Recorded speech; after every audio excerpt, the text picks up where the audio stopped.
नमस्कार दोस्तों, ये video editorial compilation for mains का पार्ट है। आप प्लेलिस्ट में जाके एडिटोरियल की वीडियोस पेपर वाइज और टॉपिक वाइज देख सकते हो। और अगर आप दिसंबर 2019 के बाद की वीडियोस को देखना चाहते हो तो वीडियो के नीचे मौजूद ज्वाइन बटन की सहायता से आप मेंबरशिप को ज्वाइन कर सकते हो। चलिए डिस्कशन स्टार्ट करते हैं। आप जीएस पेपर 2 के इस टॉपिक से आर्टिकल को रिलेट कर सकते हो।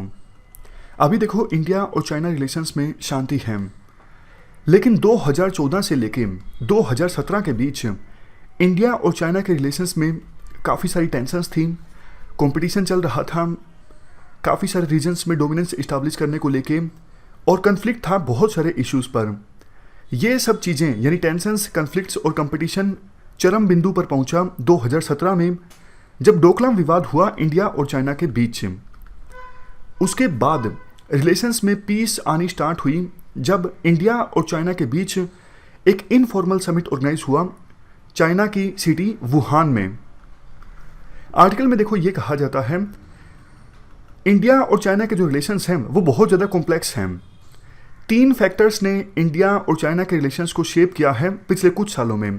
पहला फैक्टर, वर्ल्ड ऑर्डर जो है वो चेंज हो गया है और हो भी रहा है। एशिया का बहुत तेज़ी से इमरजेंस हुआ है, खास करके 2008 के फाइनेंशियल क्राइसिस के बाद। 2008 के फाइनेंशियल क्राइसिस के बाद जो यूरोपियन कंट्रीज़ हैं वो तो देखो कमज़ोर हो रही हैं, जबकि एशियन कंट्रीज़ जो हैं बहुत तेज़ी से मजबूत हो रही हैं। तो ये पहला फैक्टर है जिसने इंडिया और चाइना के रिलेशंस को शेप किया है। दूसरा फैक्टर देखो, पहले जो वेस्टर्न कंट्रीज़ थे वो ग्लोबल अफेयर्स को शेप करते थे, जैसे IMF, world bank. In international organisations में वेस्टर्न कंट्रीज़ का बोलबाला था। एशियन कंट्रीज़ की पॉलिटिक्स में भी वेस्टर्न कंट्रीज़ का काफ़ी इंटरफेरेंस होता था। लेकिन देखो, आज के समय में चाइना, इंडिया और दूसरी जो डेवलपिंग कंट्रीज़ हैं वो, जैसे हमने पहले फैक्टर में डिस्कस किया, स्ट्रॉन्ग हुई है, तो वो इंटरनेशनल ऑर्डर को और एशिया के ऑर्डर को चेंज कर रही हैं, शेप कर रही हैं। जैसे मैं आपको एग्जाम्पल देता हूँ, एशियन इन्वेस्टमेंट इंफ्रास्ट्रक्चर बैंक, ये बैंक इमर्ज होकर आया IMF के मुकाबले में। एक और ब्रिक्स का जो बैंक है, न्यू डेवलपमेंट बैंक, मतलब डेवलपिंग कंट्रीज़ के जो इंस्टीट्यूशंस हैं वो भी स्ट्रॉन्ग होने लगे हैं। मतलब पहले वेस्टर्न कंट्रीज़ ग्लोबल ऑर्डर को शेप किया करते थे, लेकिन आज के समय में इंडिया, चाइना और दूसरे जो डेवलपिंग कंट्रीज़ हैं वो ना सिर्फ ग्लोबल ऑर्डर को बल्कि एशिया के ऑर्डर को भी शेप कर रही हैं। इसके बाद देखो, तीसरा फैक्टर जिसने इंडिया और चाइना के रिलेशंस को प्रभावित किया वो ये है, 2013 में और 2014 में चाइना ने अपनी पॉलिसी डिक्लेयर की और उसमें कहा गया इंडिया के नेबरहुड में जो कंट्रीज़ हैं, क्योंकि देखो चाइना हमारा पड़ोसी देश है, तो इंडिया के जो नेबरिंग कंट्रीज़ हैं वो चाइना के भी नेबरिंग कंट्रीज़ हैं। फॉर एग्जांपल नेपाल, भूटान, यहाँ पर चाइना इनके साथ रिलेशंस को और ज़्यादा मजबूत बनाएगा। तो इस पॉलिसी डिक्लेरेशन से इंडिया असहज महसूस करने लगा, क्योंकि इस पूरे साउथ एशियन रीजन में हमेशा से इंडिया की डोमिनेंस रही है। लेकिन जब से चाइना ने हमारे पड़ोसी देशों के साथ अपने रिश्ते मजबूत बनाने स्टार्ट किए हैं, खास करके belt road and initiative project की सहायता से, तो इंडिया असहज महसूस कर रहा है। इंडिया और चाइना के बीच रिलेशंस में टकराव आने लगा है। तो ये 3 फैक्टर्स ने इंडिया और चाइना के रिलेशंस को शेप किया है। इसके बाद आर्टिकल में ये कहा जाता है दोनों देशों के बीच टकराव, जैसा हमने डिस्कस किया, चरम बिंदु पर पहुंचा डोकलाम विवाद के दौरान, और उसके बाद 2018 अप्रैल में वुहान में समिट ऑर्गेनाइज हुआ। ये समिट देखो इसलिए ऑर्गेनाइज हुआ क्योंकि टकराव बहुत ज़्यादा बढ़ गया था। 2017 में इंडिया और चाइना के बीच वार जैसी आवाज़ें भी उठने लगी थी, लेकिन दोनों देशों की जो लीडरशिप है उन्होंने अच्छे से असेस किया सिचुएशन को, और उन्होंने अपनी असेसमेंट में ये पाया अभी फ़िलहाल इंडिया और चाइना के बीच टकराव दोनों देशों के हितों में नहीं है। क्योंकि देखो, चाइना भी चाहता है अभी चाइना में और ज़्यादा सोशल और इकोनॉमिक डेवलपमेंट की सहायता आवश्यकता है, और उसी प्रकार से इंडिया को भी यही लगता है कि इंडिया में अभी बहुत ज़्यादा सोशल और इकोनॉमिक डेवलपमेंट की आवश्यकता है। इसके अलावा ग्लोबलाइजेशन का फ्यूचर क्या होगा ये अभी अनसर्टेन है, अनिश्चित है, और वर्ल्ड जो है वो मल्टीपोलैरिटी की तरफ बढ़ रहा है। देखो, पहले 1990 से पहले 2 पोल हुआ करते थे वर्ल्ड में, एक USA, दूसरा USSR। लेकिन जब USSR का डिसइंटीग्रेशन हो गया तो उसके बाद एकमात्र पोल इमर्ज होके आया USA। लेकिन अब धीरे धीरे यूएसए की जो पावर है वो भी डिक्लाइन हो रही है। तो वर्ल्ड मल्टीपोलर बनता जा रहा है जिसमें कई सारी पावर्स होंगी। यूएसए एक पावर और चाइना भी इक्वल पावर, इंडिया भी रिलेटिव बड़ी पावर, जापान भी बड़ी पावर। तो इस प्रकार का वर्ल्ड ऑर्डर अब धीरे धीरे इमर्ज हो रहा है और इंडिया हमेशा से यही चाहता था कि मल्टीपोलर वर्ल्ड ऑर्डर हो ताकि इंडिया को भी अपनी लीडरशिप दिखाने का मौका मिले। तो इस सिचुएशन में दोनों देश नहीं चाहते कि अभी हमारे बीच टकराव हो और उसी का नतीजा था कि पीस इस्टेब्लिश करने के लिए 2018 अप्रैल में वुहान समिट ऑर्गेनाइज हुआ। वुहान समिट में देखो 5 चीज़ों पर फोकस किया गया। उससे पहले एक चीज़ और आपको बता दूं कि 1988 से पहले भी इंडिया और चाइना के बीच टकराव काफ़ी ज़्यादा बढ़ रहा था। बॉर्डर पर छिटमुट गोलाबारी भी हुई थी। लेकिन 1988 में भारत के उस समय प्रधानमंत्री थे राजीव गांधी।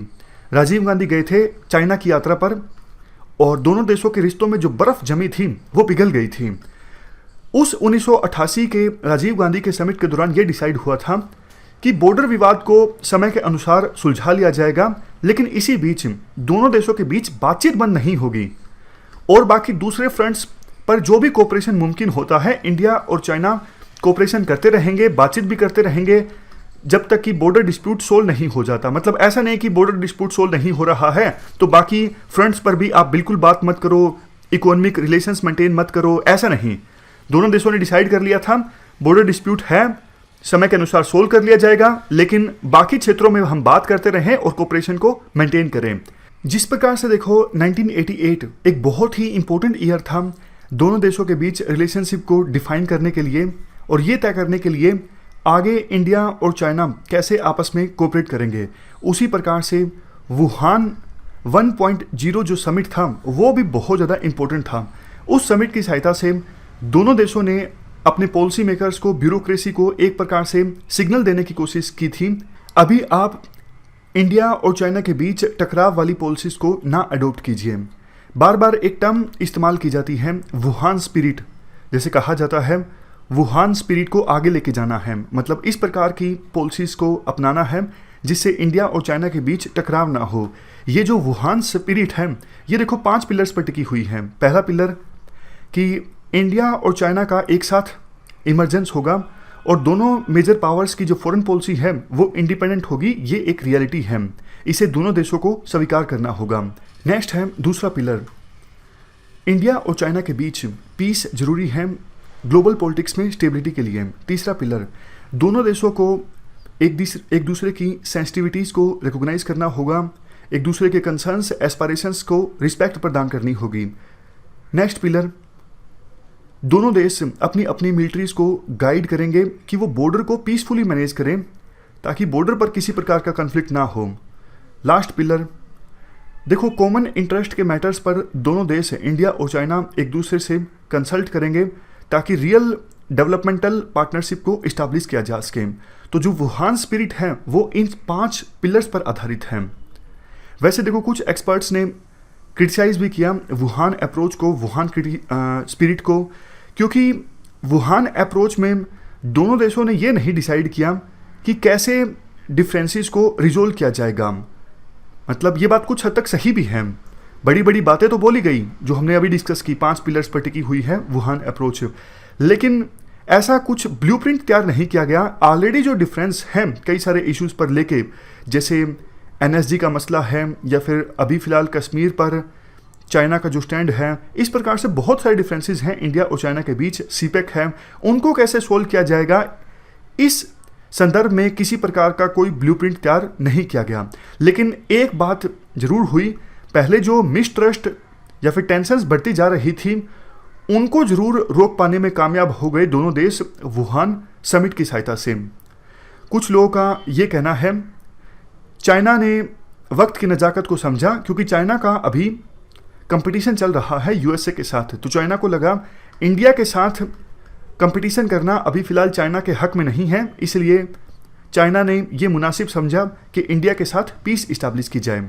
लेकिन देखो इसके साथ साथ ये बात भी सच है, इंडिया भी नहीं चाहता था कि चाइना के साथ जो टकराव है वो आगे बढ़े, क्योंकि इंडिया की भी काफ़ी सारी कमजोरियां हैं, हमारी मिलिट्री पर बर्डन काफ़ी ज़्यादा है, इकोनॉमी स्लो डाउन कर रही है और डिप्लोमेटिक कोर्प्स जो हैं उनके पास भी रिसोर्सेज बहुत ज़्यादा नहीं हैं। तो इसलिए इंडिया भी यही चाहता था कि चाइना के साथ पीस इस्टाब्लिश हो। एक स्टेटमेंट का हवाला दिया जाता है, फरवरी 2018 में इंडिया के जो फॉरेन सेक्रेटरी थे उन्होंने एक स्टेटमेंट दी थी, हमें चाइना के साथ अपनी रिलेशनशिप को इस प्रकार से बनाना होगा कि इंडिया अपनी फॉरेन पॉलिसी के ऑब्जेक्टिव्स को भी अचीव कर सके, इसके साथ साथ चाइना के संदर्भ में हमारी फॉरेन पॉलिसी इस प्रकार से होनी चाहिए, ऐसा ना हो कि हर एक मौके पर हर एक जब हम डिसीजन लें चाइना के संदर्भ में तो उस समय टकराव पैदा हो जाए चाइना के साथ। समझ गए? तो एक बैलेंस इस्टेब्लिश करने की आवश्यकता है, हमारे फॉरेन पॉलिसी ऑब्जेक्टिव्स भी अचीव हो जाएं लेकिन हर एक मौके पर टकराव भी ना हो चाइना के साथ।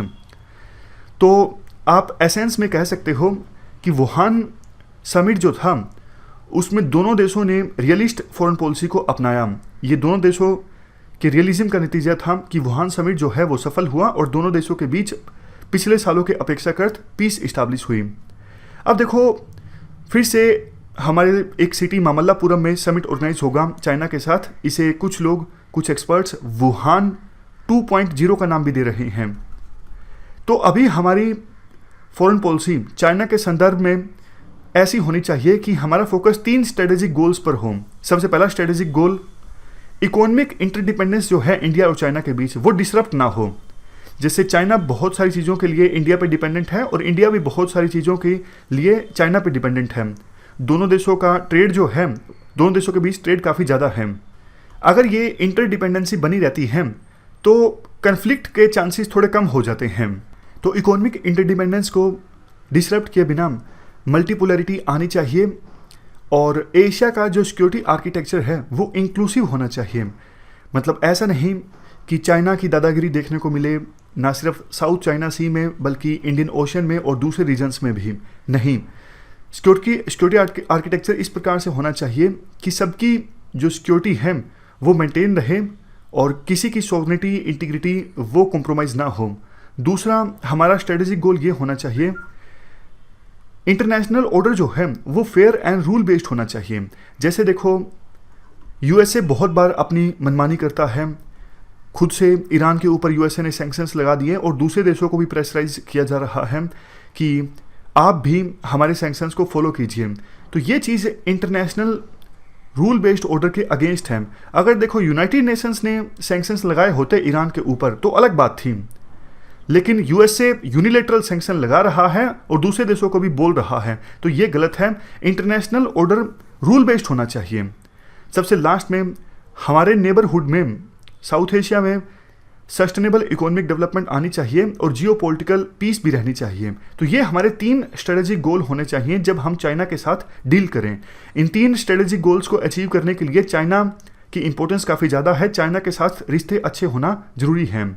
एक काफ़ी फेमस हिस्टोरियन है आर्ने वेस्टार्ड, इन्होंने हाल ही में एक इम्पोर्टेंट एडवाइस दी थी कि जितना ज़्यादा चाइना और यूएसए एक दूसरे को बीट करने की कोशिश करेंगे उतना ही ज़्यादा रूम होगा दूसरी पावर्स के पास अपने कार्ड्स अच्छे से प्ले करने का। क्योंकि देखो चाइना और यूएसए आपस में लड़ेंगे तो दूसरी जो पावर्स हैं उनकी इंपॉर्टेंस बढ़ जाएंगी, उनके भाव बढ़ जाएंगे, ऐसा बोला गया था आर्ने वेस्टार्ड के द्वारा। क्योंकि यूएसए चाइना दोनों कोशिश करेंगे बाकी जो छोटी छोटी पावर्स हैं वो हमारे साइड आएँ, तो बाकी छोटी पावर्स अपने कार्ड्स ज़्यादा अच्छे से खेल सकेंगे, उनके पास बार्गेनिंग पावर ज़्यादा होगी। यही चीज़ देखो इंडिया और चाइना के संदर्भ में भी लागू होती है।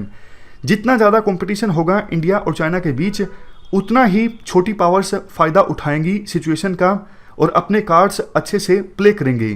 तो आवश्यकता ये है इंडिया और चाइना अपने बीच के डिफरेंसेस को पीसफुली ढंग से एड्रेस करें और मिल के जो ग्लोबल वर्ल्ड ऑर्डर इमर्ज हो रहा है उसे शेप करें। इंडिया और चाइना दोनों को कॉमन नेबरहुड में एक साथ एग्जिस्ट करना भी सीखना होगा। तो ये हमने पूरा आर्टिकल डिस्कस किया इंडिया और चाइना के बारे में। इस डिस्कशन में फिलहाल इतना ही है। Thank you very much for discussion.